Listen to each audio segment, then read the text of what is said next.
Oh no.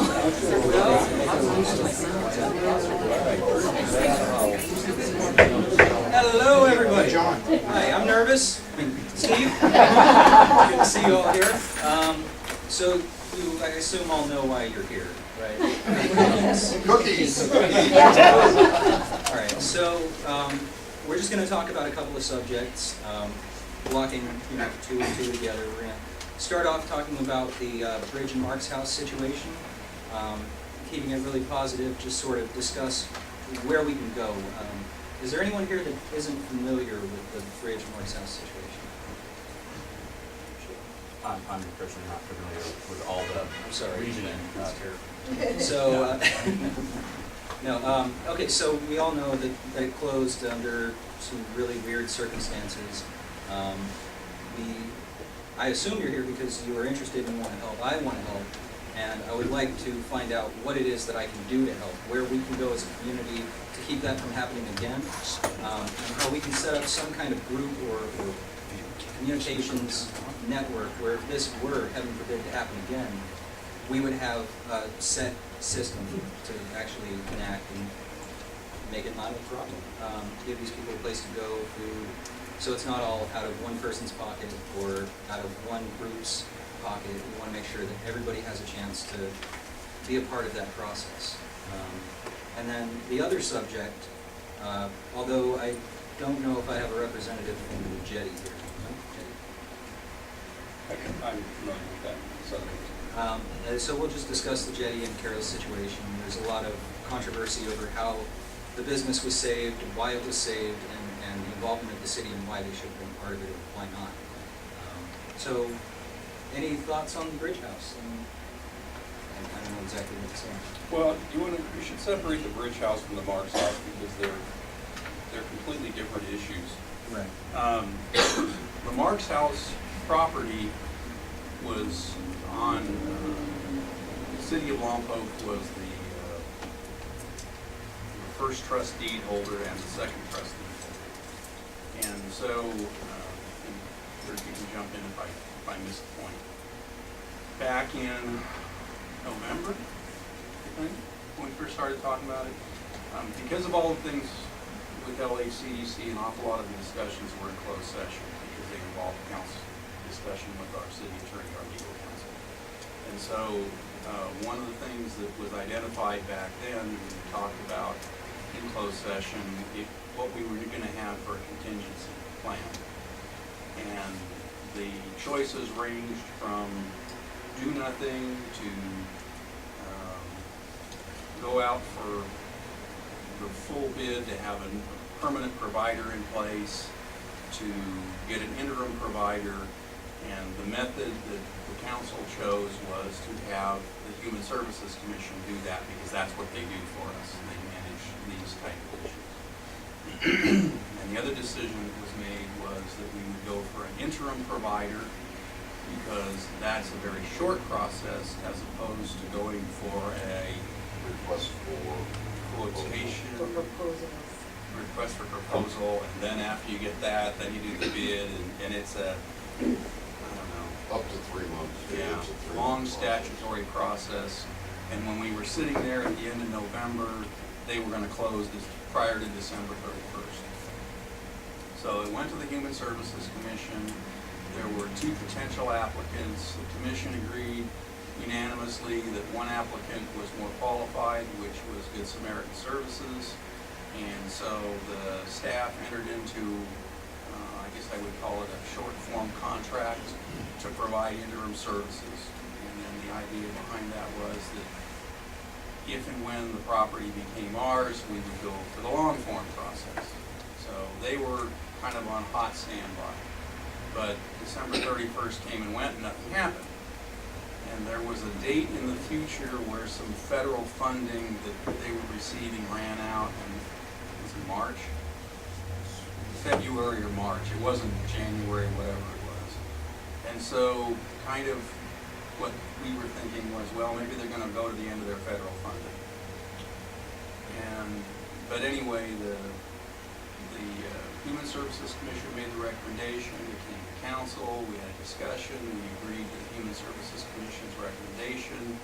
A draft agreement was created with Good Samaritan, and we were all just sitting and waiting. And presumably, we would have gotten a little more notice than Thursday night against a long weekend, but that wasn't the way it worked out. I could speculate on why that happened, but that would be speculation, so we'll stick to that. So that happened on a Thursday night. Friday morning, the city attorney talked to the LACDC and said, we need this document, which is what's called a board resolution. So Friday afternoon, they called a board meeting. They created the board resolution we asked for, and at 5:30, give or take, on Friday, the board resolution was delivered to the city, and they basically said, and by the way, we're out of money, can't pay our attorney, so you guys need to do the deed blue. So now we're 5 o'clock on a Friday. And we're gone Tuesday morning. And yeah, we're gone till Tuesday. Monday morning, well, Thursday night, staff called Good Sam and said, hey, the train's leaving the station. There's a date certain, which was Tuesday night. And so Tuesday morning, the city attorney drafted a deed in lieu and called folks from LHCDC. Thursday afternoon, they came over and signed it, or Tuesday, I'm sorry, and then Wednesday it was recorded with the county. They delivered the keys to us. And then the next day, the city staff went over there and inventoried the place, and the city locksmith changed the locks. And Good Sam went in and took a look at the place, and in the meantime, the agreement had been kind of finalized, but they were waiting on their budget. We had 10. Anybody remember? $10,000 or $11,000 from the prior year that had been allocated. No. 10-5. 10-5. Okay. That had been allocated to the Marks House, but because they had not turned in their audits, they never got the money. So the money's just been sitting in an account, on hold. And we had told Good Sam that money was available as part of the first process. They went over and looked at everything, and they met with the city administrator a week ago today and said, okay, here's our tentative budget. We think this is pretty accurate. We've got this money coming from here. You guys are giving us the 10-5, and there's a small shortfall. And the city administrator and I talked about it and said, well, have the Human Services Commission look at it and make a recommendation. You guys met Tuesday? Wednesday. And it was 90, how much was it, 9,500, was it? We added an additional 9,500 for program income, and the county came up with 17,000. Yeah. But what they asked us for was an additional 9,500 to fill the Correct. gap. Okay, so I assume you guys approved it. I've been gone all week. You did approve that? Yes, we did. I'm Tom, by the way, I'm Tom Jenkins, I'm the same board director. Okay, thank you. And we did So- sign an agreement that takes us through March, and start negotiating around contract. So the $9,500 recommendation that the Human Services Commission made has to come to the full council. I think it's on Tuesday. I think it's February 7th. Oh, it's on February 7th. And then that money has to be allocated from our general fund reserves.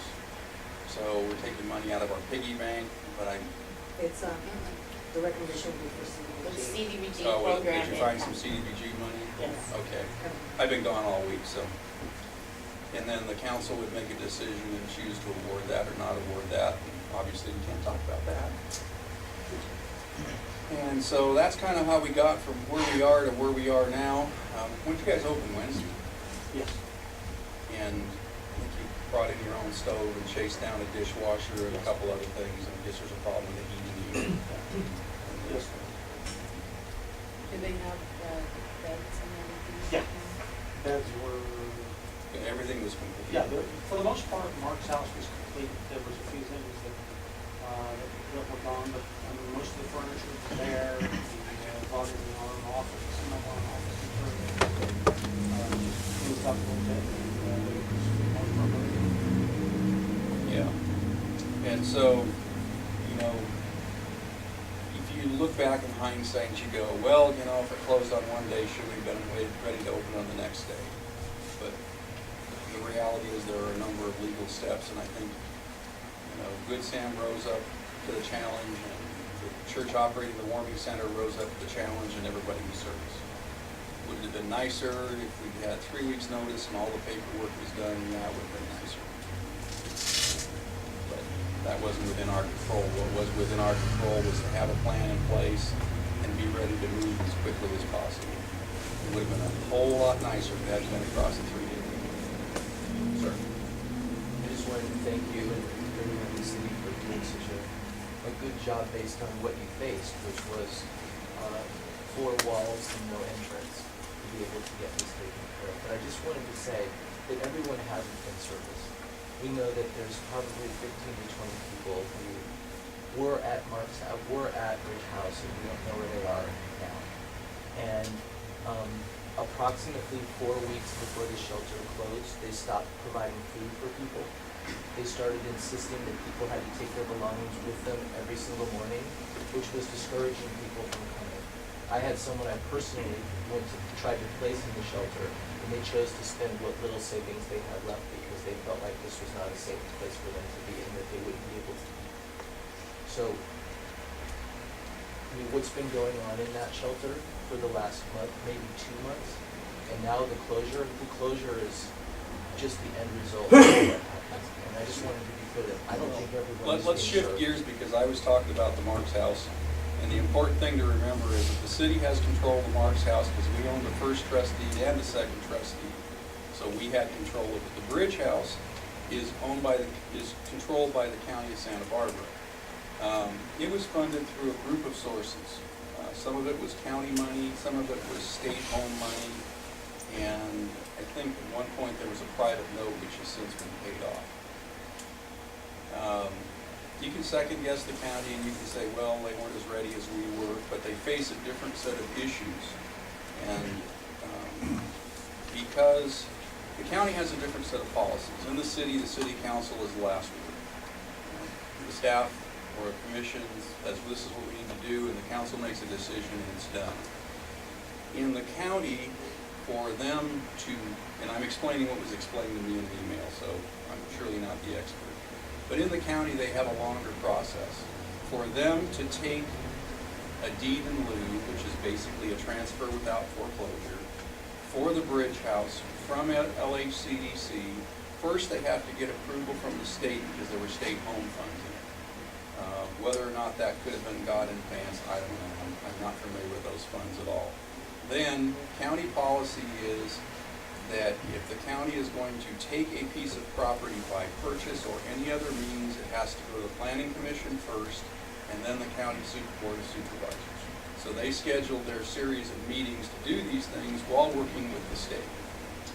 And so they face a little steeper hill to climb. And I don't know if there could have been a different way to climb the hill, and I'm not going to second guess that. So with regard to the Bridgehouse, my knowledge is a little short. I only know what I'm told by the county. Well, getting on the subject of the Bridgehouse, now what you're describing, I actually have heard that story, the exact story, as far back as a year ago. There was a gentleman that frequented Southside, and his name was Woody, and he was also frequent to the jail. He would go all the time. But he would always find his way back to Southside and explain his plight over at Bridgehouse. He said that you had a specific curfew to get there. If you didn't make it by that time, you didn't get in. And in the morning, every day, you had to take all of your possessions and get out. And it was not a please vacate, so we can clean up. It was a hearty leave. And so he would show up at Southside at 7 o'clock, 8 o'clock in the morning, big bag and his bicycle, and cause a problem until 7 o'clock at night when he could go back. And in that time period, he had managed to get kicked out of every bar, every coffee shop, every restaurant. So it seemed like they were creating a situation where they pushed them into town and allowed them free rein to do whatever and come back as long as they showed up at that time. And if they didn't show up at that time, they couldn't get in, so they'd have to go back into town. And a story that I got recently from my cousin, her grandmother lives on 7th Street, across the street from the hospital. And she actually had a man approach her house, knock on the door, and ask for a place to stay, because he had been kicked out of the hospital. Somebody argued with me that they spend every day in the hospital and they've never seen anyone sleep in the hospital. Well, I think that would be why they kicked them out. So again, there's the situation of, okay, it's county. We don't know what the situation is with LHCDC or the status right now with the Bridgehouse. So my thoughts are, what can we establish here in town that isn't draining on the pocketbook of Pastor Doug and New Life Christian Center? Why do we rely on a Bridgehouse outside the county line? They're out on county property, so they're not even within our jurisdiction. We can't even say anything about it. Well, let me tell you why we bought that, so you understand. As good Sam knows, building a shelter is a very expensive process, and that facility actually pre-existed. It was operated for many years by a drug rehab organization called the Farmhouse. And life was good for the Farmhouse for many years until the Chumash Casino came along and put in bingo, and that was their revenue stream. And literally within a year they were gone. And they had a large mortgage, and the facility was available, and it was really just perfect. It was a turnkey. Well, maybe not perfect, but it was a turnkey. It was a multi-million-dollar facility for way less than. But, maybe you should talk about shelter rules, because I know you have shelter Well, I rules. mean, the reason, the reason the Bridgehouse is where it is it just happened to be the ideal facility that was designed for the purpose that the facility was needed in this area, and it just fit the bill. Unfortunately, it'd be hard pressed to find something in town that fits the bill. Instantaneously, it would be rather expensive to construct one out of just funds if you wanted to start one new. As far as facility rules, I mean, our rules are a little bit different, our facility in Santa Maria, but each organization needs to set up the rules based upon what they can handle themselves inside. And we may or may not, and I really don't want to necessarily attack LHCDC, whatever their rules were, or whatever Bridgehouse rules were, because maybe they're here to defend themselves, but it's kind of a moot point at this point. It's kind of come and gone, and we are where we are today. So I can't necessarily say we'll set it up the same way, or maybe we'll have some of those same rules. I can tell you that whatever rules we have, generally the population you're dealing with, they're not going to like all the rules you have. They're acceptable with some group and they understand them, but a lot of them they're uncomfortable. So it's not necessarily going to be welcome. The real point that I think Mike was trying to bring up is just the fact that there is a part of the population that is out there is left, and frankly, we just don't know where they disappeared.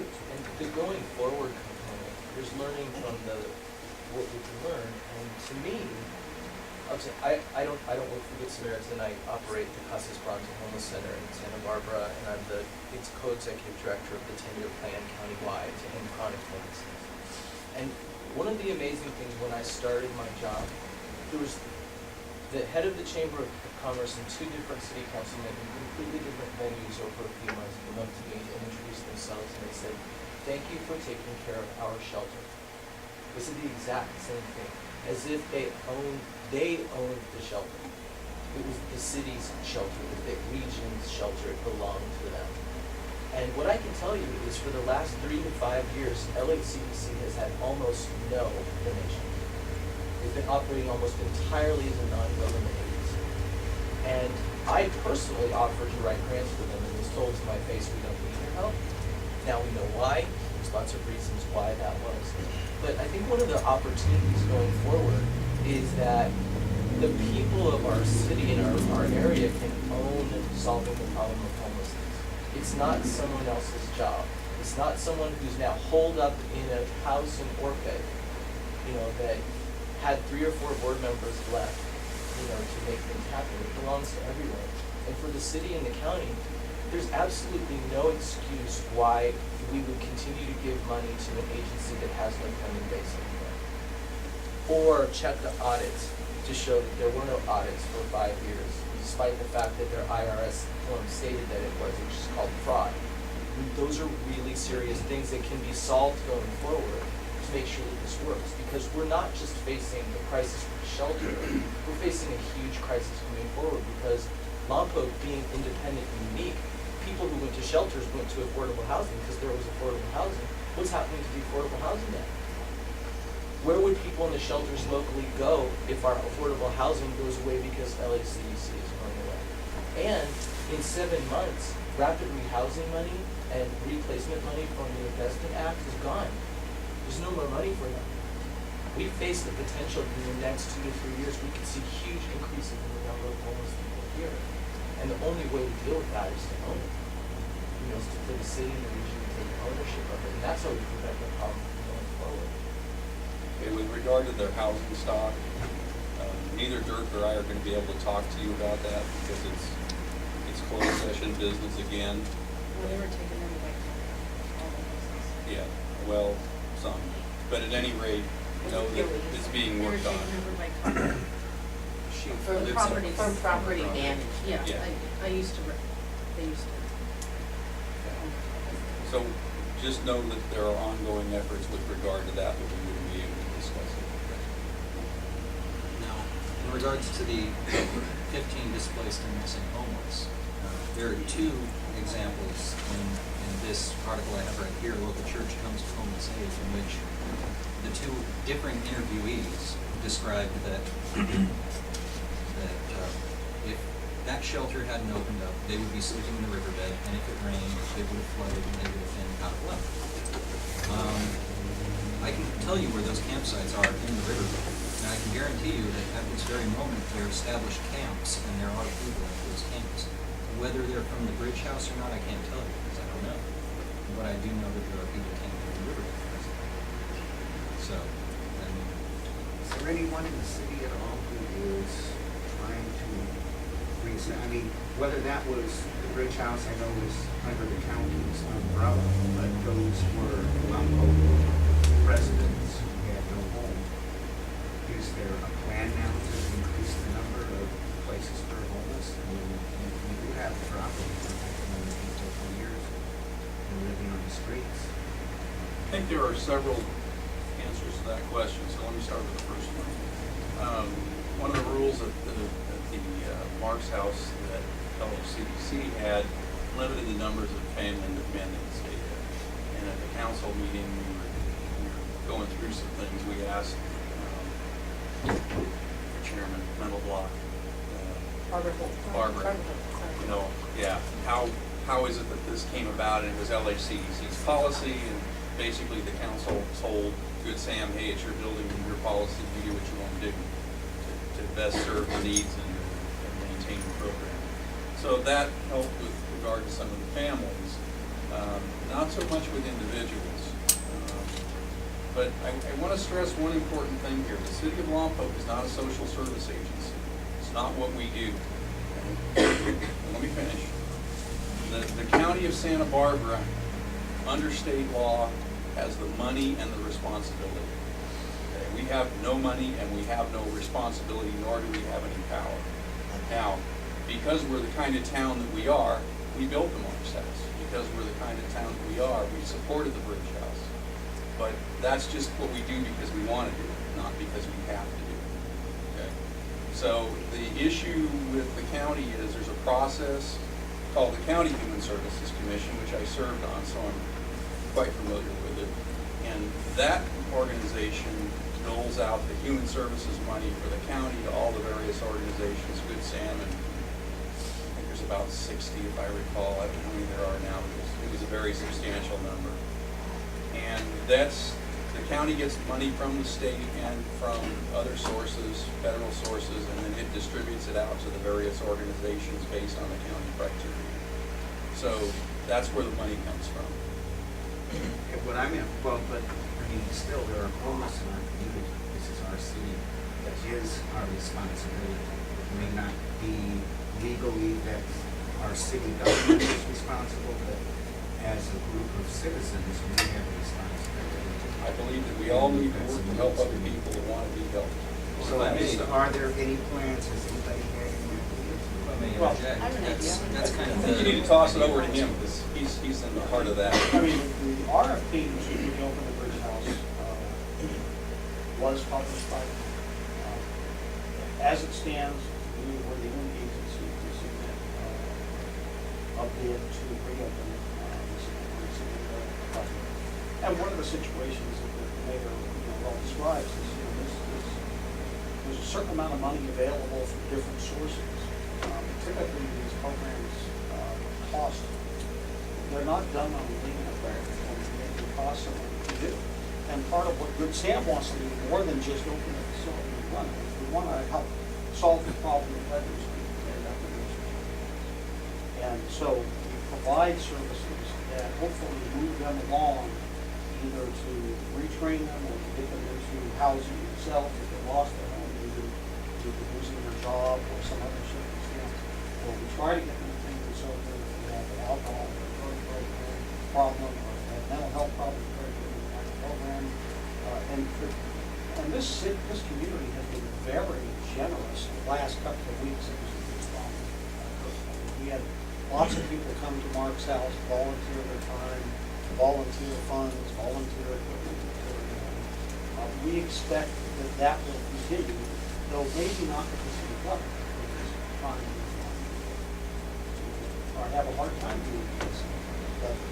And Bridgehouse is going to require that help. And our hope is that we're going to be able to maintain both for a long term.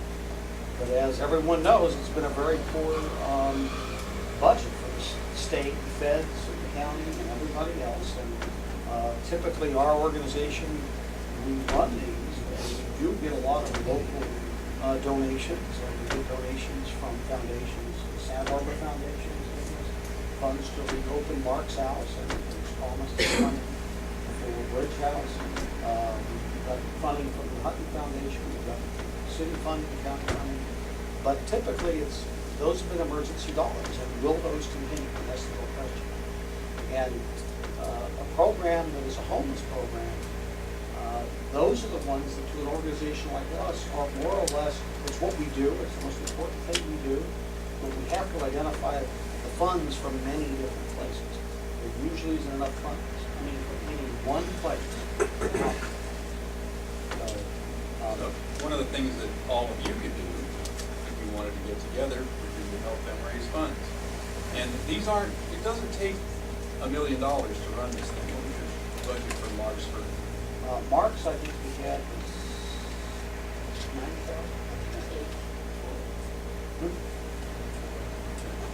And that covered how many months? That was a year budget. But that was just the operation. It wasn't necessarily maintenance of the building. Some of the things that obviously was going along with that.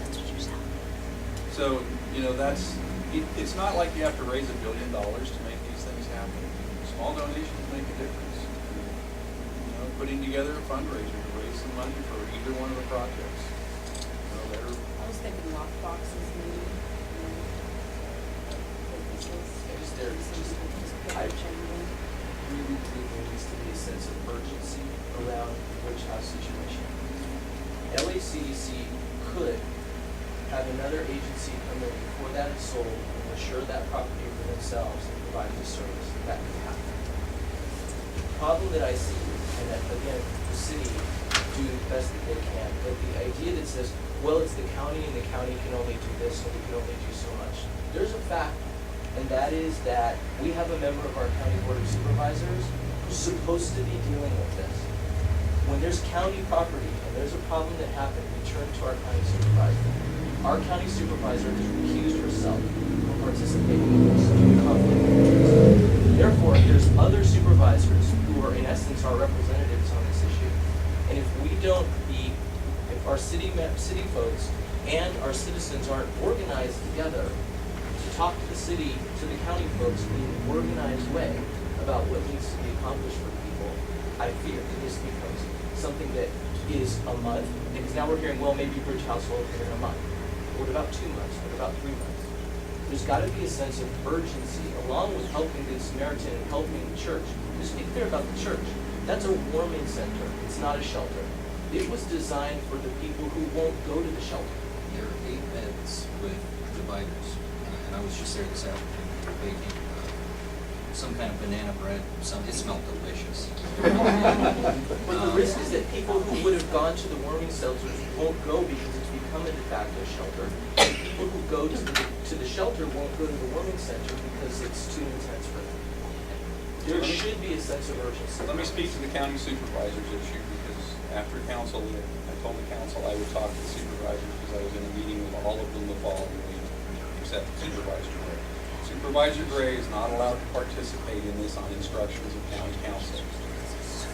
Now, don't do that. Now, as the mayor, I get advice from the city attorney. If I follow the city's attorney's advice and someone sues me, the city attorney will defend me. If, on the other hand, the city attorney gives me advice and I do not follow it, I'm probably going to have to pay him up for my own defense, okay? Unless I can convince the city attorney that there's another way to look at it. That's not a really successful thing, but sometimes logic can be. So, that leaves 4 supervisors. I spoke to all 4 of them. All 4 of them gave me generally the same answer. We have this set of steps we have to go through. We're going through them as fast as we can, and the date you saw is the date certain. So if you're not happy with that answer, then you need to go talk to the county supervisors and see if they can change what the law says. Because there's a statutory period between each of these activities, and it can't happen any sooner. That's what I'm here to tell you. I realize you'd like to get something done sooner, and it's not my problem, but I'm here to tell you there are a set of rules, and they're going through them as quickly as they can. Now, with the issue with the state home funds, that's kind of the wild card. I don't know if either of you can speak to that, because I know nothing about state home funds. We all had that blank look at the city because we've never been involved in it. It's handled through the county. Did Sylvia they would have give loved you to a have been date here, but certain? Yeah, they have, they're, I don't have it with me, but they have, the planning commission meeting is on X date, and then the meeting, the county board meeting that's more than 10 days later, there has to be 10 days in between, is the date certain for that. They're out for the RFQ now, and I believe their intent is to close the deal, get the deed, and award the contract in a couple of days' time. Kind of the same process we went through. They have to accept it from LHCDC, and LHCDC has to give them the board resolution whereon the deed in lieu can be completed, signed, and filed. So would they give you a date around March? No, it was a February date, February. but I didn't bring it with me. It's scheduled, if you look at the next planning commission meeting, it's scheduled for acceptance there. I can't believe the planning commission would turn it down, that wouldn't make any sense. And then my understanding is that there's a statutory 10-day period between the 2 events. So it's the board meeting that's more than 10 days after the planning. I would just like to make a comment on something that Mike Foley said that would certainly seem like a possibility. Yes, LACDC has vacated the property, and yes, the title of the property still has some legal steps to go through when the title can be handed over to the county. But is there any way that this community and its leaders could talk with the LHCDC Board of Directors and allow them to let another organization come in, buy the insurance, as Mike said, so there's no liability, buy temporary insurance, and let the shelter operate? Are you asking my personal opinion or the I'm legal asking facts? everybody in the room, Okay, actually. so here are the legal facts. None of us on the council can speak to LHCDC because that has been handed over to the city administrator and the city attorney, but functionally the city attorney is now handling this exclusively because of the legal issues involved. So, can I go talk to them? No. Can Dirk go talk to them? No. None of us can do that. My personal opinion, they feel kicked, stepped on, run over, and I don't see them doing anything to help anybody. That's my personal opinion. Then my question, and the purpose of this meeting is, outside of the pretty world of the politics and keeping it polished so, There's no liability on any one individual's part. You can't say anything, you can't say anything. But is there anything that we as citizens, aside from the politicians or whatever, can do to expedite this process? I mean, I myself am an idea guy. I made cookies, I organized this thing, and it was red tape. It was red tape that almost kept this from happening. I can't have Ashley Costa here, I can't have Bob Lingle here, and I can't have Cecilia Martin here because of politics. No, it's the Brown Act, it's the law of the state of California. I understand that. I'm sure that if you asked all of us, it would be fine for all of Oh, us I to come understand, and I talk. did, and But we're all none of very us want to excited. go to jail. And so with that, is there something that we, away from the politics of it, we as a community can do to make something happen? No, I think the most valuable thing you can do is to help raise the money that they're going to need in about 3 weeks.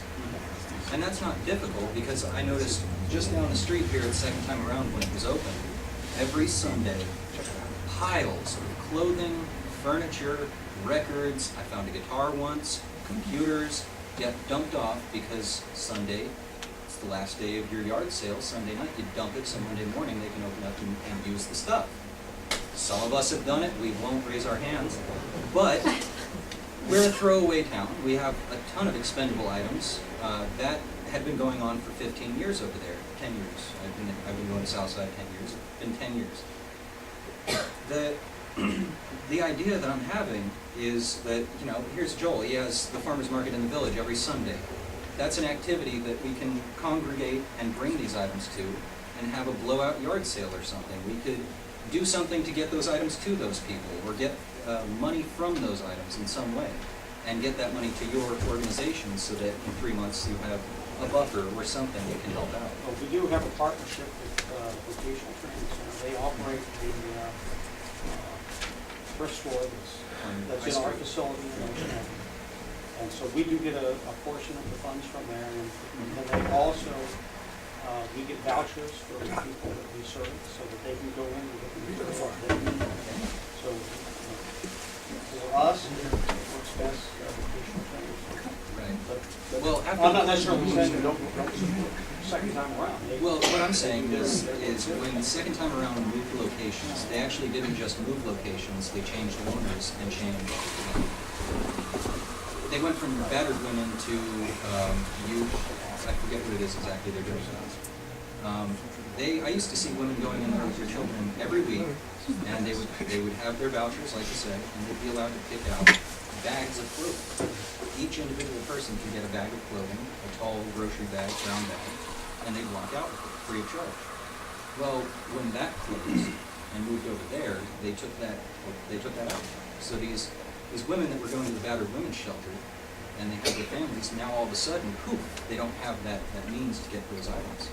But who's to say that those people didn't also lose their items or lose, more than just clothing or things that can run around? So how can we as a community make that a reality for these people, get them the means to have?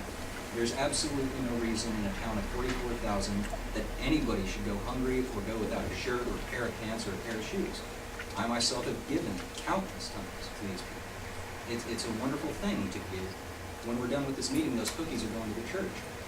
How can we as a community step up and make these things happen?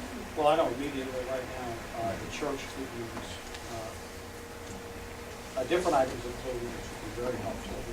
They were getting socks and underwear and items like that. Right now, what they really need are extra large and double extra large jackets. That's what the people that serve generally need. Blanket, one of the things that I spent most of the evening was washing blankets from and bedding for them. And they need, it's a 3 or 4 day project just to wash that bed.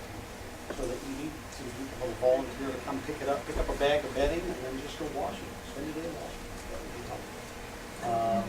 When most people in this town, they go to Target in Santa Maria, or they go to Pier 1 and they get their new sheets, I'm saying, I would see them out there, old sheets, dumped out at the thrift store. Well, now there's no real place to dump your stuff. I mean, you can take it to the thrift store when they're open, but that's not how Lompoc works.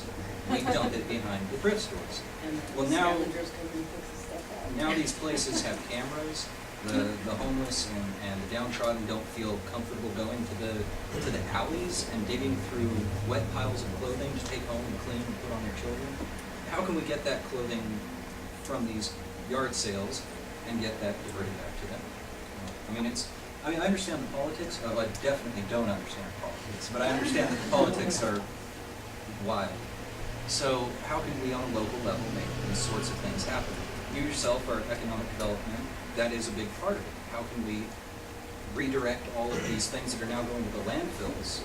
Sweet Repeats takes everything that he gets from the back and immediately dumps it. He does runs at night, or did, to make sure that there wasn't stuff, because he can get fined for that. So, again, how can we work with the business owners and say, get that to the people that need it? How can we work with the people that need it and say, hey, we have it.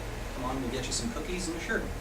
Well, if people want to dump something off on Sunday evening, and the shelters are meeting it, there's a way to let people know that at the end of the day on Sunday, people that are having their yard sales are looking for a place to take whatever they haven't been able to get rid of. So a city dump, but not a Oh, dump. no, I meant maybe a place that could use it. It's possible Take it to location. shelters. That's what I'm saying.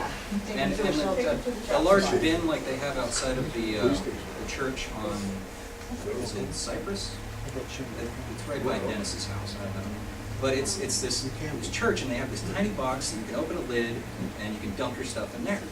Most of the time, people can't fit their bags in the box, so they dump it next to it. And then somebody comes along with some truck or whatever, picks up that bag and takes it to somewhere and dumps it in a garbage bin.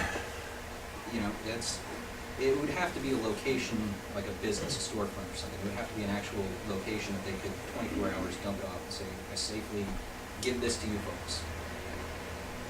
Same thing you're talking about. I used to be in where I went to school to get my teaching stuff done. They have 2 large bins that you put clothes, anything you want in there, and once a week it gets picked up and thrown away. So during that week, from Monday to Monday, you can look, go through your stuff, and anybody homeless, they have a large homeless population there, extremely large, that sleep in the park and get tickets daily, that whole shebang, and that's what they do. What I see is, I know a lot of business owners in town, some that are out of town. The Mark's House is a business that doesn't make money. How do we get it to either make money, or is someone going to step up and get control and figure out how the money's being spent? Or is it, you have a person that comes in and checks your accounts, twice a day, or twice a week? Because how do we as people know when they need more donation? How do we know, do I have to go out and have a barbecue every Sunday or every Saturday just to make sure that they have enough money? I will, but right now I coach basketball, so I don't have enough time. And that reminds me of San Francisco. It's an unspoken thing that they have the free boxes on every corner. It's not that they're always there, it's just every corner seems to have a box of stuff that we can take. I found a Rat cassette when I was up there, an old metal band, and that was fun. It made my weekend. We listened to Rat and we drove around Lombardo, Windy Road. But the free boxes in San Francisco, they're a big thing. Everybody knows that I'm taking a walk from San Francisco. Oh, there's a box. I'm going to take a look. Cool. You see a box with the hole in the bottom of it and it's wet, stay away from it. But how can we, instead of having free boxes on corners or free piles after yard sales, or dump your crap and cause a business owner to get a fine piles, how can we get those items to the people that need them? Can't they just take them to the shelter? I don't. Can they? The That's the question. BTC, both their program, double pick up everything. Right. But we're Call talking them ahead of about. time, they will pick stuff up at your house. Oh, but Lompoc people don't like to call because we're afraid of the increased fees for picking up your garbage and increased water. Well, if they come and pick up my free clothes, are they going to charge me $15?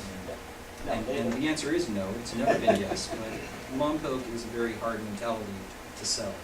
I'm wondering if you could coordinate something with them so they could be your collection point and share some of the haul with you. We can discuss it with them. We have an outreach effort. I see. Along the lines of the free box, I know in Santa Maria, behind the Good Samaritan, or the Goodwill out there, they have the C-train, big C-trains and big dump bins where you can leave large items or many items, and then they take that in, and it's covered so that it doesn't get wet. Would we be able to put something like that out behind the Mark's house or out somewhere where, because what's happened is second time around has been there for so long, it's just been known that you can go dump stuff there. So when we do get a bin up, we'll need someone like you to go blast it all over Facebook. Not me, no. No. You know, but you know, it's like just to spread the word out. Okay, it's no longer it's no longer an art alley now. If you want to give your stuff to somebody after your yard sale, take it to the Mark's house. Or, you know, we just need to switch locations because, like you said, Lompoc, we're kind of set in our ways people. We like to do the same thing over and over. And and we're trying to change that. So let's get the stuff to the right locations now. Maybe ask the churches if they would accept donations if we can keep it contained. And I think that's why we're having problems is because when it was second time around, we just take our junk, man, we're done with it. I think the problem with that also is, we have a misconception about Pittsburgh. My mom worked that second time around, when it was over by the old Thrifties, and then when it moved over to the ocean side, you can't just accept anything. And that's the problem I foresee happening if something like this happens, which is why it's a real good thing that they throw everything away at Isla once a week. Because no one wants to wear a jacket with a huge stain right here. That doesn't set a positive influence, nothing like that. It just becomes trash. And a thrift store can't accept that anyway. They're not going to sell that for 50 cents or $1, regardless if there's something that's better. So I foresee that happening as well, and I can't foresee it happening at the Mark's house, especially since it's all the political rotation in that way too, because it's more dumping than it is helping, in my opinion. But I do agree that with Janie that there needs to be some place that if there is a good donation or if someone's going to rifle through it and figure out what is actually a donation and what is actually trash. It's also important to note that we're talking about maybe between 50 and 75 total people. We're not talking about 300 people or 500 people. It's actually a very small number of people. And with outreach efforts, you can find out where those people are. So it's, we know that there's 20 people who need this many jackets and need this much stuff. We can actually figure out what individuals need and target projects and target things towards them. We have that opportunity, to take this crisis and turn it into a way that we could actually, our numbers are small enough, we could end homelessness here. We could take this opportunity now to develop outreach teams who are going out and learning what people's needs are and helping to get those things done. And the longer we wait, the more that Santa Barbara sends this way, so. That's not true. Well, That's up to us to respond. That's a subject that's on the table. Where are these people coming from? Are we generating them? Or are they arriving in Lompoc from some other area? Everybody's situation. right, but I can speak for 3 individuals that were outside of Albertsons last night. My dad came home after shopping, and he explained to me that he bought some chicken for 3 individuals that were standing outside of Albertsons. He took it out there, gave it to them, they opened the bag, and it was chips. He had bought chicken strips, and they were like, there was no chicken, it was all breaded, crunchy. So he went back in with one of the people and got another bag, and they gave it to him for free, and he went back out and he started a conversation with them. And he found out that they had taken the breeze bus from Santa Barbara that night and had no idea where they were going, they had no money, they didn't pay for their ticket was paid for. He didn't dig or get the actual information. But they had bussed in from the breeze from Santa Barbara. So, and that's a frequent story. I took a Greyhound from Santa Barbara one time, this was about 5 years ago, and there was a situation where a homeless man was brought to the depot. So, are they being shipped to Lompoc, or is it just a rare case where somebody got given a ticket to Lompoc by a citizen? I mean, that is a very good question. Where are they coming from? I think as a community, we need to identify that. The people that are coming in that, we import into the low-income housing. I don't want to know that it's Mrs. Jones. I just want to know if that's what happened and see if we can counteract that. Because quite frankly, the community can't afford that. We don't have the tax base coming in here to build the facilities and one another. We're pretty generous in that we're across the street from here. We park cars to send down to Santa Barbara to subsidize businesses down there. But it's great for the guy who owns the car, but how about the guy that doesn't have to provide the parking in Santa Barbara? that kind of thing. we need to come up- Every other year, the feds require that local agencies do a count on homelessness in order to, it's part of what you have to do in order to qualify for getting local funding. The Good Sam participated in that, as did many of the agencies that process for ongoing. And we have people that went out and you interview the homeless wherever they are. And the numbers we saw following that this last January, should be reviewed again next year, was that a little more than half of the people were original Santa Barbara County residents in our area. And the rest came from somewhere else. And you can't necessarily stop them from coming, because people are more or less, some of the homeless are just basically, they're traveling looking for work. They're just going wherever it is. Just the same old, in the days of the Okies and Harpies, just they got in the car and off they went, and they were just looking for wherever the next job. Some originally come from Santa Barbara County. And I personally did the count here in Lompoc. I went out for 3 days and I did the count. I met with someone who sleeps out in the canyon, has a big name in our town.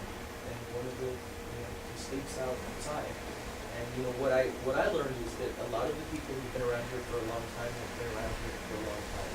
Every city, no matter how far away you are, has transients who are moving through every few weeks. But those aren't people who are typically taking advantage of services. They're typically moving through.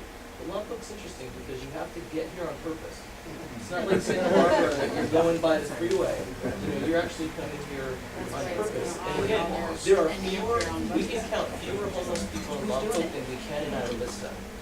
So the idea that we've got this big problem and hundreds of people are coming here, we're talking about 60 to 75 people at a time. Those 60 to 75 people are not economically ruining the city.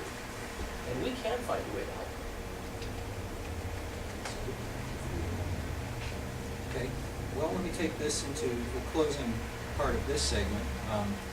So what can we do? What do we do at this point as citizens, as people that just live here and care about this subject? What do we do? I like the idea of a Sunday drop-off. Location would be nice. We can find maybe a business that would donate the time to do that. Or find an event like the Old Town Market, where we can do it for a period of months, or Joel Marshall on Sundays. If you want to volunteer, you can sort of already did it. But yeah, you do book exchanges, you do cookie exchange, that's where I stole the idea. Joel does a lot up there in the village, and I think this is just a great way to get those things to the people that need them in the time that they need them. And then we can worry about the political part of it as that unfolds. But I gotta tell you, 50 people at public comment at the Board of Supervisors would be very meaningful. Would be very, very meaningful. 500 emails. I've been there. Well, I want to say one thing to you, because I've gotten lots of emails. If you bitch, and you have no solution, don't send the email. If you have a solution that's reasonable, or even if it's not really reasonable, but it's an idea, because what happens a lot to those of us who serve is, I get a little piece of an idea from you, and I get a little piece of an idea from you, and I get a little piece of an idea from her, and then all of a sudden something comes together. So I'm sitting here going, well, let's see. If BTC would agree to be the drop-off point, but you guys could have first pick at the deal for what you need, that would improve what they've got going through there, and they're a handicapped assistance program, so they're near and dear to my heart. That would allow you to get the things that you need, and they already have the facility in place to move the tonnage through. And then we can do what we do best, which is talk to our friends and neighbors and say, hey, can you help with this? Rather than trying to reinvent the wheel. I can't commit BTC. No, but I can call them tomorrow. I'd call them tonight, but the phone number's not here with me, it's over on an email in my office. And then, of course, with this community, we'll see that it'll just flood, and BTC will be overwhelmed with donations, and then we can go ahead and think about redirecting some of those donations to other thrift stores. One other option we also have is many of the churches here in town sponsor a meal for the homeless one night a week. the Trinity Church, Forest Square, the Presbyterian, I don't necessarily. There's a meal a night. There, I think every night is Peppers. I mean, if you're affiliated with the church and there's one near you, just call them up and find out. You can probably drop some things off there and just say, you know, I have some clothes that we need to people that are coming for you. Might be able to. And the nice thing is it's a small amount. But we would need to inform both the churches and the community of that idea, in the sense that if we just start dropping stuff off at the churches, they'll do like the thrift stores and just throw it away, you know, after hours.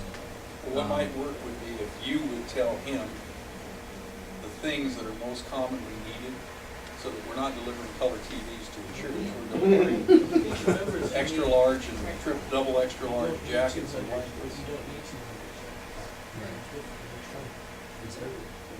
People are in this room, so. Yeah, and Socks. Do you have donation boxes? Do you guys have donation No. boxes? Could I just say thank you to everybody who came, and Well, the thing is, we one have. thing for the right now community, we I have think to bring- it was great to see all these young faces here, and we gotta energize that in our community, because there's been a gap for a long time. And It's more complex. thank you, Bill. Everything is. I see a comment over there. You know, there's few things that I know about, very few. One thing I know Lompoc is good at is farming. My grandfather's a farmer. My great-grandparents came here from Italy in 1897. We're good at farming. We have good soil. If I were homeless, I'd rather have a good meal. That's something I'd enjoy. Nice, warm, a hot meal. I know a lot of food that farmers have, and I know a lot of farmers here. You know, the stuff that doesn't look good doesn't sell. Simple. That extra food can be donated as well. Broccoli goes a long way. There's Beans a go a long organization way. out of Santa Barbara Backyard Harvest that basically does that. After they go through a field and they pick the pretty broccoli, they'll go through and pick the ugly broccoli. Right. They do an incredible job. You know, if you have an orange tree in your backyard that you don't feel like picking, they'll go and do that too. Right, and a lot of people have fruit trees around here, and it's as simple as that, you know? Pears, I hate them. I'm sure someone would love one. I You know. know, and it's literally as simple as that, I feel, for that aspect. And, you know, soup can be made, and it's relatively inexpensive, especially when you have the vegetables and stuff like that. So we're actually, so many things we're doing a good job of. The churches are doing an amazing job of every church taking a night where they're providing food. Food is most of, you know, what happened was people were in a shelter that was supposed to be providing food and they didn't. You know, and that kind of messed it all up. What we need is beds. We need beds for people to go to. We need beds for people who are really having a very difficult time and have mental illness and drug and alcohol abuse and need to be kept alive. And we need beds for people who are pulling themselves together. When those things are in place, we've done an amazing job of getting the other parts in place. And those things aren't in crisis, that's in crisis. I think we can continue this conversation on Lompoc Alive on Facebook.com. I want to touch on, you say you understand the Jetty situation. I understand both of them at great depth. Let's start with the Jetty, since that seems to be the most cut and dry. Okay, the Jetty is owned by an individual. The property is owned by the same individual. He has a number of brands. He has the Jetty, he has AJ Spurs, he has Pappy's, and at least two more I can't remember. Pepper Garcia, Yep. What's the other one? Pepper Garcia, AJ, Boiler. Yeah, I think he does. Well, I don't know if he does anymore. No, I don't know what all of them. But over the years, what Bill has done is he has bought and sold restaurants. And in some cases, he's taken an existing restaurant, he's cleaned it up, he's changed the menu, maybe changed the staff, maybe not, and revitalized it and brought it home. In some cases, he's taken an existing restaurant and he's rebranded it to one of his many brands. If you look at the economic data for the current economic downturn in the restaurant industry, steakhouses and fish houses have taken a beating because people have reduced their per plate that they're willing to spend, and so when I'm just naming one because it's next door, is American Host, which is a lower per plate price, has seen an upturn in this economy. And a steakhouse or a fish house, which is a higher per plate price because of the cost of food, has shrunk in this economy. And so there has been an ongoing cost problem at the Lompoc Jetty for some time. Perhaps 6 months ago, they made some changes and hoped to resolve the issue, and ultimately they couldn't. And so what he is now saying, has said to people, not to me personally, is that they're considering rebranding it and reopening it under another flavor. I don't know him personally, so I can't go beyond that. But he does own the property, so he has the opportunity to do what he wants to do. And I did call over there and talk to the corporate headquarters as well, and as the mayor said, they are considering what their next step is. I was waiting on a call back. Okay, I did speak to Tracy, and the company's name, she's part of the family. Yeah, she was to redirect me to H&M.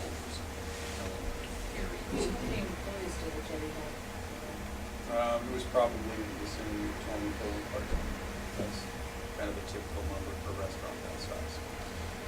I didn't hear about that one in advance, and because he was both the property owner and the restaurant owner, there probably wouldn't have been anything that could have been done is the situation.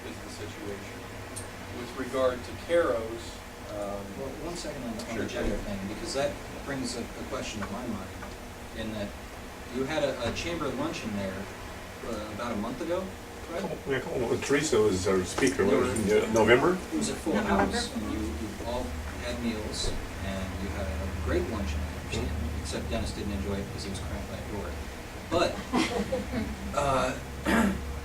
my thoughts are, that was only a month ago, and nobody knew.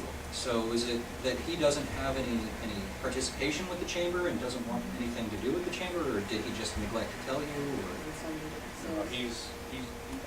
I've never met him. I mean, I've sold it to them years ago. He's The servers know. The servers know. yeah, they moved a week or so before. But the word didn't come down. I found out about it the day they were hauling stuff out the back door So, after it closed. luncheon or no luncheon, nobody really knew. Yeah, what was you know, No. I think I've been in business a long time and I've opened and closed things. And, at a certain point you look at the numbers and you go, well, this doesn't work. One more month could kill them. Save and solving every day. Yeah.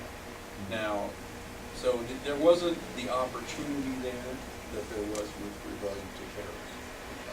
And that opportunity is with Carrows. Well, That gets us actually a to- friend of mine called me and said, hey, Carrows is closing? And I went, no. And he said, yeah, I'm gonna see if I can, get the deal to he's a realty broker. He said, I'm gonna see if I can get with the landlord and, get on board to broker the deal, to release it. And so he and I went over there, and the person we were gonna talk to wasn't there. And I left and came back to City Hall and told Teresa, well, the crisis of the week is. And so we went back, and by then the zone manager was there and basically said, well, I'm sorry, I can't talk to you, but if you call corporate headquarters, Vice President. they'll talk to you.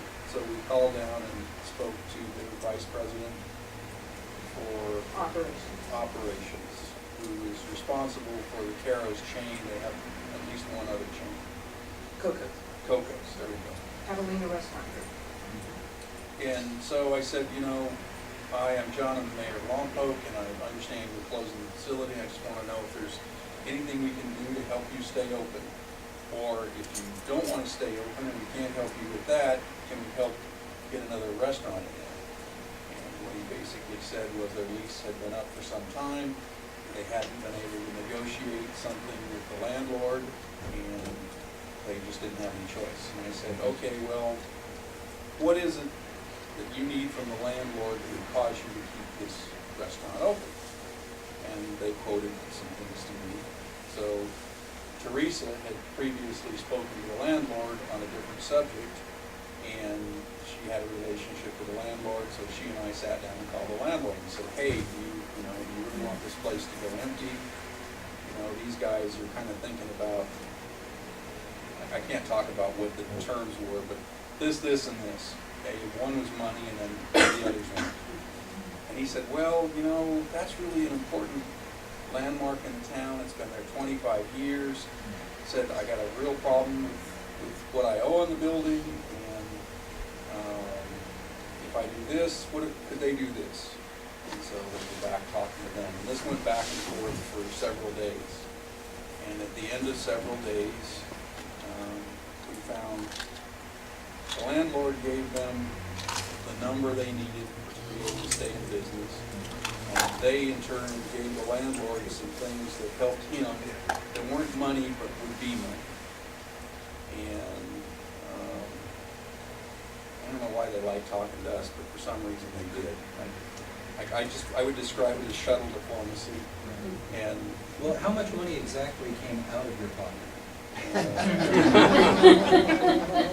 well, I use my personal cell phone quite a bit, and of course that costs something. There's no money exchange. I know, I kind of laughed at this. Yeah, Yeah. it was a remodel and a negotiation of money. So there were, it went back and forth a lot of times. So is business picked up? Oh, and I want to thank you personally before I forget, and you personally, because I just turned in my application to Carrows. So hopefully we'll do something other than bug you all about these things and move on to Carrows. Well, so anyway, at the end of the day, one guy signed it and faxed it to the city, and I found out that the city does in fact have a fax machine and where it is. I also found out that a watched fax machine is not printed.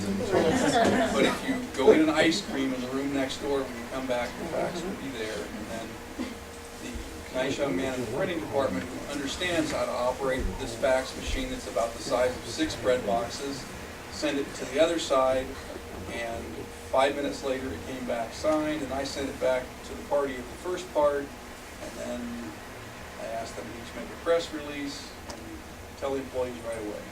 And so, did we spend any money to keep them? No, we spent a lot of time. I probably chewed up 25 hours that week and 2 very sleepless nights going, what could I have done better? Because at one point it didn't look like it was going to happen. When you get all the way down toward the end and you can't make it happen, that's not a very good thing. The good news is I've been a lessee on a lot of buildings, and I've been a landlord on buildings, and I understand what everybody needs. So I had kind of a little bit of luck, and my tag team partner down here brought a lot to the party. Between us, we made it happen, and we're happy. And I see 2 hands. I saw this one first. Absolutely. And Mike over here. I was just wondering what the city was prepared to do, because I know there's a lot of buildings that are vacant, and I was just We have wondering. we have no money to do something with regard to something like that. Prior to the governor taking our redevelopment money, we had some money that we could have used to resolve issues. I think we have a very small amount of new development block grant funds, but it's not designed to be used for something like that. It's actually, by federal law, required to be used for something where you create a job. So if you loan this $35,000 to someone, 1 full-time job has to be created for some period of time. I'm sorry, I don't remember the time period. But a long time ago, the city would have had some general fund money set aside for economic development. But the state has taken our money and taken our money and taken our money, and it started clear back in '84, and there just isn't any left. I mean, we spend most of our money on police, fire, and parks. That's all it is. Well, I just want to acknowledge your work on Carrows. I know that was awesome work as mayor. What's being done with the fact that I used to go to Carrows all the time and now I don't because I wait 45 minutes to Gee, how do you get such quick service? Hey. It's not as bad now. You gotta go at night. I told you, The food that I got, I could get better, I could get better and more of it at Triple D. And when I first came here, there's a lot more restaurants that are really good compared to when I first came here. And so, what are we doing from an economic development standpoint around helping our businesses who are having problems that could be better? What are we doing to, provide, with our chamber and others to take some of these businesses that were once really good and aren't so good anymore? And how do we determine which ones actually need to go because they're not going to do better? Is there an organized way that we're looking at all of that? Is our economic development group looking at that? Consumer report will tell you. Well, if I can interject, see, now that's one thing that she and I had discussed, and I had talked, we sat down with the general manager of Carrows, and we talked about that. And my opinion on the subject, having worked at Carrows for 2 years, and also worked at Baker Square before, is... You're hard on restaurants, aren't you? Oh, yeah, I love them. Oh, well, What I noticed in that time is you have two issues that cause the problem with the food and the service, and that's the fights between morning and day shifts, or morning and night shifts, and then you have a fight, or not a fight, you have a situation of, a lot of the waitresses are single mothers. A lot of the cooks are fathers taking care of family situations. This is the best job they can get. They have a record, they've been cooking since they were a kid, that sort of thing. So you have situations where it's tough at home, and they come to work, and they're working for a corporation. Baker Square was a corporation owned by Vicorp, and Catalina Restaurant Group owns Carrows. So they go into a corporate situation, and their orders are being barked down from the top, and it always gets convoluted at the bottom level. So they have their problem at home, he has his problem with work, and they conflict, and it causes bad service, bad food. What I'm beginning, and what I would hope would help this problem, is communication. If we, as the consumers, openly discuss this, and I know some people, I complain to the manager. You're complaining to a corporation. You're complaining to a general manager who can really do almost nothing but what the book tells him, and that's either comp the meal or not comp the meal, or offer you a free drink next time. So, as far as community development and the issue of bad service, bad food, how can we broach the subject with corporations to make it a little bit easier on the people that are working? How can we, in the restaurants who are managers, help the people who are having problems at home? It's not so much a Yelp issue. It's not that you can go online and say this was bad and all of a sudden it's better. You have to look at the bigger picture and see that these are people and these are situations. But we as the consumers have to say, okay, this is what you did wrong and this is how you can help, and I'm going to vocalize that I will not be back until this is better. But when it is better, I'll praise it instead of continuing this Lompoc mentality of it's still bad, it's still bad, it's still bad. I hear people every day say Starbucks is still good. Do you understand that chocolate is not chocolate? It's so gross. It's this powdered crap, and you put hot water in it, and then you put it in a pump, and it's this, it's bad. But it's still good. Look, from the perspective though of economic development is, I used to go to one Mexican restaurant because there were 3 or 4. Now there's 12. And gotta tell you, there's 5 of them like Angela's that rock. Yeah. I mean, they're really, really good. I'm not gonna go back to that restaurant because there's really good ones, to go to. Well, that's a simple age of competition. Yeah. I personally don't like hamburgers. But, and that's just, everybody's taste is different. I think the problem with any restaurant is if you have, especially 24 hours, that makes it even more difficult because you're going to have at least 3 different head chefs working, which means 3 different head chefs that have to cook exactly the same. Because if I go in the daytime and say, hey, I'm up at midnight, I want to get some grub, I want it to taste the same. So if we value that, what are we doing? That's a problem All in right, restaurants so and let me talk a little bit about these issues. So the first thing that you have is the only 24-hour restaurant. Right. Right. And so they have challenges that other restaurants don't have. I don't know if any of you ever operated a money-losing business. I've been through that experience in life.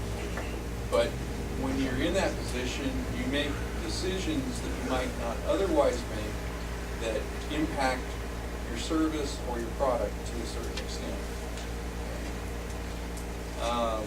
And that's where they found themselves. Now, probably they don't have that problem anymore if I did a good job for them and for the landlord. But that was last week, and it takes a little while for things to get fixed. You asked what we do for businesses. And you know,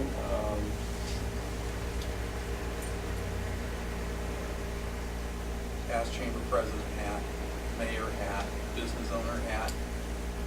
Most small business people don't really, they're not so good about people coming and helping them when they don't ask for it. Little Bear, when the mayor talks to me about it, says, hey, you know, I heard this, is there anything I can help you with? And then out comes this little book out of my pocket, and I give him a phone number and say, okay, for the problem you have, why don't you call so-and-so? Now, that doesn't work every time because I don't hear about every problem, but it works a lot of the time and it solves a lot of problems. But, you know, just an honest, friendly talk with the manager on when there's a problem and a suggestion. Because if you go into somebody and say, oh, the service is really crappy, that's not going to go as well as, you know, your server was really friendly and helpful, but it took a long time to get the meal and I was in a hurry. And I'm not looking for a refund, I'm just telling you that makes it hard for me to come back. Yeah, just because your food took long doesn't mean it's the service. But you identified the problem. The issue at Carrows was, the issue at Carrows is about people. It's about people and their situations here in Lompoc. The lives that they have to live or impact they have. And as a city, I think we can do something about that. We can impact that. I think as business owners, people can do something. And I know those positions, are getting a little bit over. Restaurants like Lompoc, just like we're now. Carrows at one point had one of the best restaurant managers I've ever seen. And they would rock it. The service was great, the food was just, they had comedy nights, they had everything. But as the managers changed, it's not that good. And that's a Not problem. good managers, restaurants. And that's a problem with corporations. Okay, I've been there for 3 years, you're probably talking about Kristen. Kristen is the one you're talking about, who did a lot of parties and stuff. Yeah. Ron? She's the one that I work for. Yeah. Probably someone Down else. there. Someone She was a else. promoter, she was really service oriented. That's the key in a restaurant. Okay, I think Take you're care of your customers. the bartender is played on it. But we actually, about 6 months ago, the owner actually changed, and before 6 months, he didn't want us to have too many people on the floor. He was a stickler about limit. He wanted us to stay under 20, which really isn't possible. And- 24 hours. Yeah, Last time I and had to eat there, they were running. so the new owner, since he took over, he said, I don't care what you spend on hours, get the business back up. If you overstaff. Have 3 servers on the floor, have 3 cooks, have your shift here. So things have changed, and we just actually got a new general manager here too, Mark Heston, who actually is really involved in the business and stuff. And he's been scheduling more people, so it takes a long time to actually transfer people to, you know, to bring them where they should be, when we were kind of left in a restaurant to pretty much handle it yourself. Because when I came in to train, I came in, the next day I was serving. Same with everyone else. But now we have more of a system where they train with us for about 2 weeks, and then they get on the floor. And so it's better, the training's better, and the food. On my shift, it comes out less. On other shifts, I don't know. But if they're, you know, if they're slowing down, I will jump back there and I will cook for them. So it really depends on who you got running. Solutions on the community level. The mayor and I met with Mark, and, you know, they are very aware that this is a second opportunity, and that they are really want to work hard to bring back the business that has been lost because of past experiences. So, you know, that's good, that there's an opportunity here, and I think the 20 people from what I've heard that have jobs still, are really probably pretty eager to make that happen too. So that's positive. To answer the question about what is the city doing for economic development and the businesses in the community, the city has clearly made it its top priority, economic development, and both Ken Ostini and I are working very hard to put our programs together and place so that we can be prepared and have the relationships with the business community so that we can offer assistance or services or resources, and they don't have to be about, bringing in dollars to help them. It's just about maybe a referral to the Small Business Development Center and the business advisor there that can help them reinvigorate their business model because it's waning and they're not seeing the numbers that they need to see or the customer service. And there's training and seminars and different things that maybe the business community, they need to tell us they'd be interested in. How better can we use, online marketing? How better can we do? And they need to let us know that we want that. Like the mayor said, sometimes, you going in and telling them how better to do your business isn't the most welcome approach. But we want to have that relationship with our community, our business community, so that we can be working together for everybody's better well-being. Well, we make it a point. Probably nobody's aware of, but also the American Legion Post 211, it's not looking good. I worked there for 2.5, 3 years, broke my foot, so on disability. I go back to work, and I got extra shifts at my other job in Solvang, and so it interfered with my shifts there. Well, now they are actually closed on one of my shift days, Monday and Tuesday. So I'm glad I choose to go into that. Well, and it's good for us to hear when there are these problems. Right. Did I see your hand? Yeah, I think it's, I keep talking, sorry. But I think there's a point of where, yes, if a business is failing, so you should know. But, a person's situation, I don't feel is the city's responsibility. If I have a kid, I'm a single father. I'm working the best of my ability every day to provide for my community. I understand. Now, I looked at statistics on Lompoc. We have the highest amount of education up to the AA group, associate's degree. Luckily, we have Allie Hancock right here. They have a great chef program, nursing program, etc. I suggest if you're in that field or if you're anybody in the restaurant field, to encourage your workers to, when they're not working, to try to encourage their education in the same field. If they're not making the money they wish to be making after their college, or they need more at another position. But that's really, I think, all the city can really do. I don't understand why it's the city's responsibility to further help and spend money. Yeah, nice. At least create awareness. Yeah. Well, that's, to move on to the segment of solutions and wrap this up, because I'm already pushing the 1 hour mark over my limit. The last couple of years, I developed Lompoc Alive as a way, first and foremost, it was to put out their videos and publicity for my friends who were artists and musicians and all local to Lompoc and incredible individuals. Anything that was going on. I had a press conference regarding the Dana McPeak disappearance. Family asked me to come in and videotape it. Well, I put it on the Lompoc Alive YouTube page, which actually the username is the City of Lompoc. I stole that as soon as I could. I've been working on that, and then it pushed me into a whole new realm because my friend was injured. We did a fundraiser. We did Toddstock, and then we followed it up with Toddapalooza, and those were incredible. We had a great turnout from the community. They gave a bunch of money and helped out a family that really needed it. Todd is now walking 200 feet at a time, and he is incredible. He's a fighter. So I always refer to Lompoc Alive as a we, because it's not me, it's everybody, but it is in fact just me. So from the Toddstock, Toddapalooza, we did the zombie walk, and that was a small thing. It was just supposed to be a small group of people. It turned out to be 175. Huge. Whoa. We brought attention to Howlin' by Rooms was going to close that December.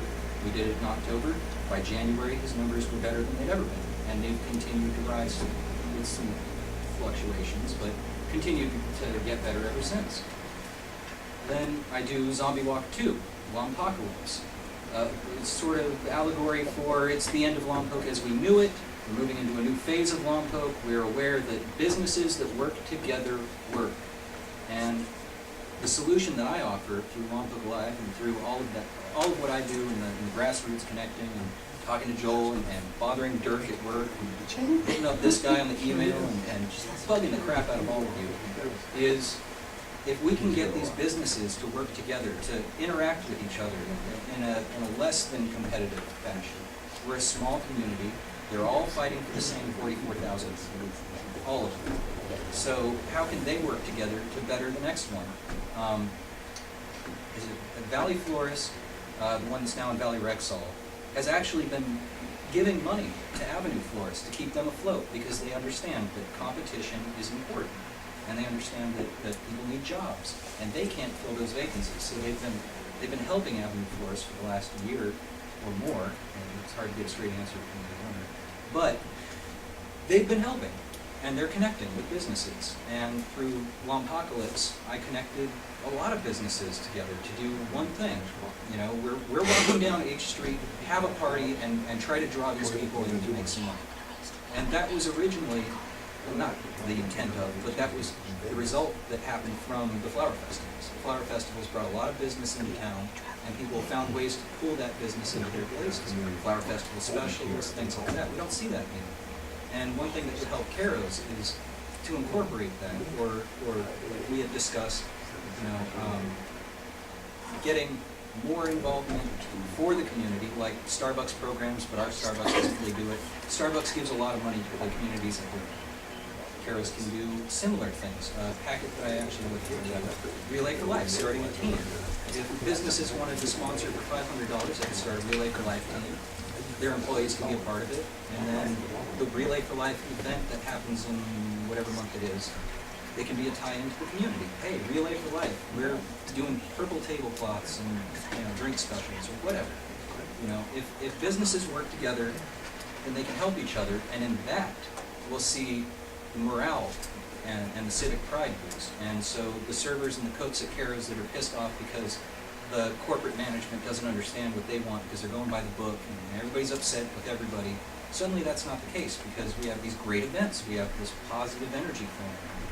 So, you know, I would just suggest to this community that we just pursue that.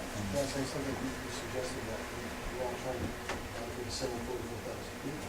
But in reality, we're still losing a lot of business to San Maria. It sounds like, I think the program John had going for a while is to buy local, shop a Lompoc. It's probably one of the most important things we can do. Who had that idea to, what was the cash mob? Yeah, that idea actually came from Robin Dunnett's at Surf Connection, and that's going to happen. So just stay tuned. Stay tuned. We don't want to give it away because it's kind of a surprise thing, but that's something that's going to be starting here real soon. For the couple that are asking what it is, Cash Mob, as I've read it on Facebook, is like a mob of people that all just meet up at one place with $10, and at a specified time they all just mob that store. And they don't know where they're going until they get there. Exactly. Right, yeah. And with their $10 in hand, it could be 5 people or it can be 50 people. But at 5, that's $50 going to business that otherwise wouldn't have. And the store prepares for that, to have items for that price range too. So I wish I could take credit for that idea. But No. That's next Friday, isn't it? Yeah. Pardon me? Is it next Friday? It's the 10th. 10th of February. Did you have something? Yeah, I think the reason why a lot of Lompoc businesses are floundering is because some of the business owners aren't necessarily business people. They're good cooks that went into business, and in the end, they spent every last penny on the build out of their business, and they figured since we built it, they will come. They forgot about this one thing called marketing. And that is exactly what tanked Valley Soups and Subs, that and a Right, divorce. But exactly. that- Yeah, I've heard about it. But he changed his format at least 3 different times. You know, he kept the same, you know, doing sandwiches, you can fill them up at salad bar, but he wound up closing because he couldn't get the draw, and Dan Petrie was in there trying to sell his iPhone. Right, so how can we as a community help those people to understand that I you are... think it should be kind of not solely on them, but the chamber can help with training. I mean, I know you can lead a horse to water, but you can't force them to drink, but if you offer social network training on how to get things out there, I mean, think of it, we're all here probably, most of us, because of the Facebook. You know, I went to a restaurant last Sunday in the village at the country club there, just because I heard about it on Facebook. I mean, I've never told about it, never got a flyer in the mail, nothing. I just heard about it on Facebook. And we went there, it was awesome, and really, really good food, and it was worth it. But these people need to be trained on how to market. You know, I think just with our little organization of Farmers Market, that's 70% of our time is spent on marketing. Just And getting the shows. word out You there, have- whether you it's have our so much out there website, already. our email, our Facebook, you know, it's just about marketing, getting the message out there. Okay, well, let me share two things that the chamber has right now. I'll just use them on it. They have a business committee, and the whole function of the committee is to get people in to work together to help each other's businesses. So if you want to work in a group, that's available, but if you don't necessarily want to work in a group because you're secretive about what your business does, then it's not SCORE anymore, it's The Small Business Development Small Development. Business Development Center. And they will come help any business, one-on-one. So if you know someone that needs help, both of those things are available. If you want to be a little more sociable and you want to work with the business community, they're dying to have more members. And if, on the other hand, you want some very specific advice for your business, then you can see the Development Center, and if you want to talk to the mayor, call me and I'll give you some pointers, because if you walk me through a business, I guarantee you I can give you pointers on it. You did a good job. I remember your flyers and your dog on. So that's just one point. That's in my mind. I remember getting those flyers emailed. That's good business practice. You know, that's something that needs to be passed on with these guys who are like, oh, we can't get people to come to our restaurant. But yeah, I just want to put it on the table that in connecting with business owners for the zombie walk, and I listed 75 on a piece of cardboard. It was Diana Ross and the Supremes' greatest hits record vinyl. I tore it in half so I could use the inside of it to write on. 75 The different. greatest hits torn in half? Well, come on. Not the record. So I connected Cover was with worth money. easily. It's almost It's a in. sin. Oh, yeah, I've got lots of sense. But I easily connected with 75 business owners, probably more. Face-to-face communications, just like this table here, face-to-face. And I really found two things to be true. The majority of business owners start their business with great ideas, look to the community for those ideas, and when one of those ideas tanks and they lose money on it, they shut out and they say, you know what, we're doing this way. And that's what happened to Valley Soups and Subs. He got very with people because they had great ideas. I came in and talked to him about a fundraiser I was trying to do. He let me put posters up, he helped me out, he gave me gift certificates, but when it came to being a part of it and communicating with me, he didn't want anything to do with it. He was very, no, I don't want to invest any money. Well, I'm not asking for money. So there's a very standoffish attitude. The other thing that I noticed is that the majority of the business owners are actually put off by the Chamber of Commerce because it has been here for 100 years. They've had 100 years of previous bad history with business owners and people and word of mouth. That's not necessarily the case. People are working really hard in this building to make businesses work. But it's, again, marketing. It's for the Chamber of Commerce, it's exactly the same as the businesses. They need to present themselves in a way that isn't, all these names, this SBDRGY, I don't know. And LHCDC, most people don't even know what that stands for.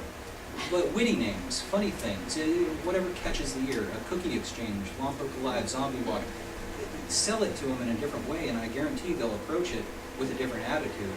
But to keep rehashing the same old ideas and say, well, we have a committee. But committees are usually the same people, and usually committees don't necessarily get the job done. It seems to be I have an idea, and then, I agree. No, that's not that committee. You need to go to one of their meetings. They're pretty different. I tend to avoid committees, but I'll take your Yeah, suggestion. take that one and go. They're I'll pretty go good. to it. But And on the membership side, the chamber is in the process of rebranding and re-energizing itself. And the last time I sat at this table in this room as a chamber president, we were doing it then. So it's an evolutionary thing, and just to analyze this thing out there's something I'm working on that's going to be a great deal of fun, and I got an update today. is there an election coming up? No. Yes. Yeah. You know what? You need to understand something. I'm just gonna tell you plain and simple. If you like what I did, vote for me. If you don't, don't. Well, I do. Of course I like what you did. No, you know what, that's just one thing. That's one thing. But the dog part, barking part, that was, you went through the right channels in the city, and it took a long time to get it going the right way, but really when it came down to it, and the continued maintenance and operation of it is the community. You have these days, it's like Nickelodeon in the early 90s when I was a kid had the big help. You show up on this one day and Nickelodeon says, "You're the big help, help us." And you felt good because I'm the big help, I'm part of this. So I see that you have that going on with the barking part. But Okay, so now it's time for a commercial.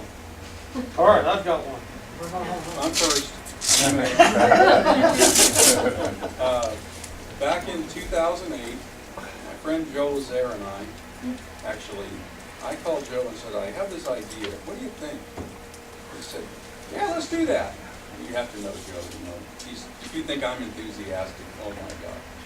So we put a little note in the paper and we asked people to come and talk about putting a foundation together to do 4 projects. And back then it was the BMX park, the dog park, the drag strip, my personal favorite, and the motocross park.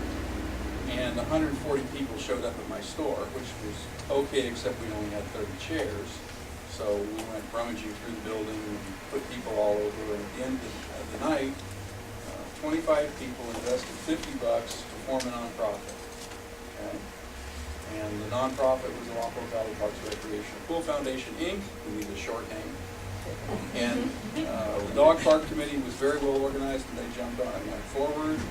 And the other committees have added on along the way. We have now, 5, and there's a youth tennis program that's getting ready to turn themselves in to become the 6th, and there's a BMX park that we think we'll get through the Parks and Rec Commission next month, we're almost there, and that'll be 7.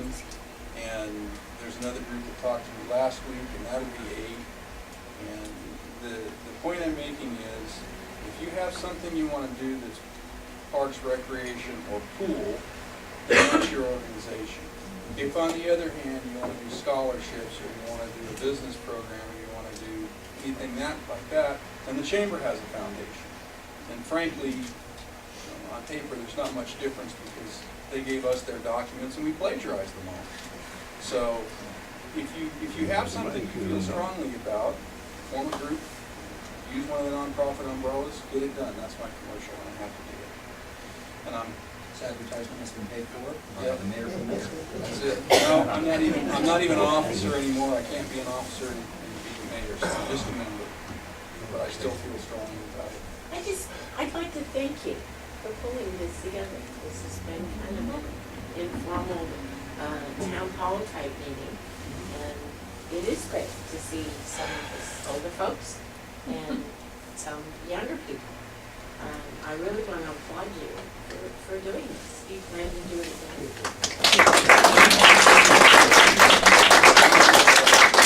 Well, I hope we can. I hope we can make this an annual thing. I mean, there's no reason why it shouldn't be. There are great ideas on the table. There are solutions to real problems in the now. Now, with the law as it was and as it is, of course, like we talked about, Dirk, it's a 2-week process before something solid can happen, and that's on the local. So We know that Bob and Ashley are dying to be able to. you can't come.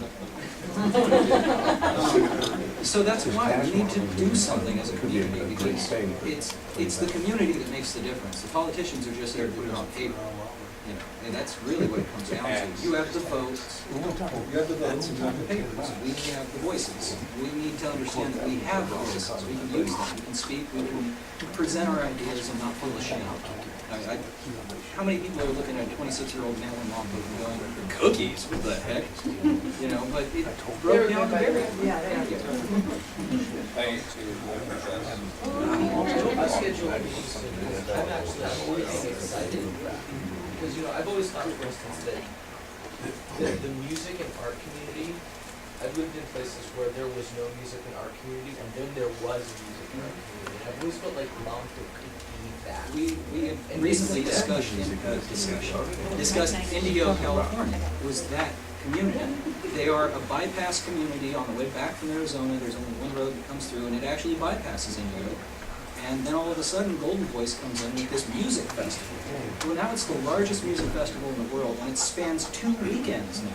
They've extended it so far. There's classic businesses like the lawnmower shop, that need to be a classic business forever, that fit into that. Exactly. They totally fit into that idea. And I just think that the shelter, helping homeless people, making the community rally around that, arts, the social media, Lompoc's ready for that. Exactly. I mean, Lompoc is so ready for those. Well, we were ready 2 years ago when I started the Lompoc Live thing, and I'm only beginning to see people express their voices. And I don't want to keep, but between Joel's Village Farmers Market really opening up a lot of people's eyes. Local fest. Local fest. Well, yeah, local fest. I was getting to that. You have the farmers market. It all comes. You can energize like a Buy Lompoc campaign, which is new energy behind it around all of that. Awesome. Yeah. Well, there are cards, threefold little cards that they have. Well, they're more things, but anyway, that Sacramento had. Dine Sacramento and Shop Sacramento, and it was all from Midtown. And Midtown is about the size of Lompoc, and it's one of those places where people come in for their work and they all fill in Midtown, and I lived in Midtown. Those people are gone by 5 o'clock. So you're left with a Lompoc-sized community of people that are really living together. And I worked at a pizza place where we fed hundreds of homeless every week with our dollar slices or free slices, and we gave clothing and we helped the homeless every single time we had a chance. As people that worked in a business, and the business was oriented to that, it does work to have a business that works on the pretense of giving away, because they'll get, it's a simple policy. You give, you get. So it's businesses that work together, work, putting unity back in community, all these little slogans I came up with for Lompoc Live. Nora Wallace is gone now. Said that I'm a quote factory. Well, you have to, because you have to have a way to sell this to people. They don't want to buy it if you're saying it's a chocolate bar. Great, I know what chocolate is. Tell me it's special, and then I'll buy it. Tell me there's toffee bits in it, I'll buy it. But at the moment, we're left with very bland chocolate. And I talked to you about the fairs and the festivals and all of that. We have, from April to December, an umbrella of events that are continuous. Each and every month we have something going on. Between the Flower Festival, the Spring Arts Festival, Local Fest, the Vineyard Festivals, Zombie Walk, Children's Parade, people really look forward to these events. 100 people easy show up every year for Randall Senna, Certain Sparks, Wicked Thanksgiving. Well, I call it Wicked Thanksgiving. It's his Thanksgiving family gathering. He's done 4 of them, and they're incredibly popular. He gets bands from all over the area to come and play, 4 or 5 bands each time. And actually this year he did 2 nights because it became so popular. I mean, these events are drawing people, and it's the music and the entertainment that's doing it. And we have a Flower Festival Association that has dismissed that and focused on a beer garden because that's the only way they generate funds. And now the beer garden isn't making money, so they added a fence.